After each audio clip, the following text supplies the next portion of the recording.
भरती दिली पण अपयश आलं. आता सगळं संपलंय, आता सगळं सोडून देतो. पण मित्रा, या अगोदर विचार केलाय तू? जेव्हा तू सुरुवात केली होती त्यावेळेस तुझं टार्गेट काय होतं? त्यावेळेस हा विचार केला होता का मी 2-3 वर्ष भरतीसाठी खर्च करेल आणि अर्ध्यावरच सोडून देईल? असा कधी विचार आला होता डोक्यात? नाही ना.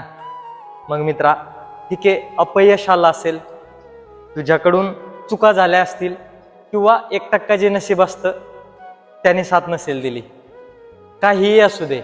पण मित्रा, एकदा जिंकल्याने कोणी सिकंदर होत नाही आणि एकदा हरल्याने कोणी फकीर होत नसतं. ही गोष्ट कायम लक्षात ठेवायची.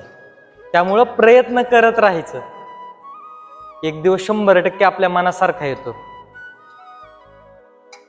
आणि हा प्रयत्न त्यावेळी करा ज्यावेळी आपण यशापर्यंत जाऊ शकतो. म्हणजे काय, जे तिथे भरती होण्यासाठी ज्या गोष्टी लागतात त्यावरती फोकस कर. बाकी सगळं आपोआप मिळून जाईल. फक्त टिकून राहा, जिंकून जाशील. शब्द आहे माझा.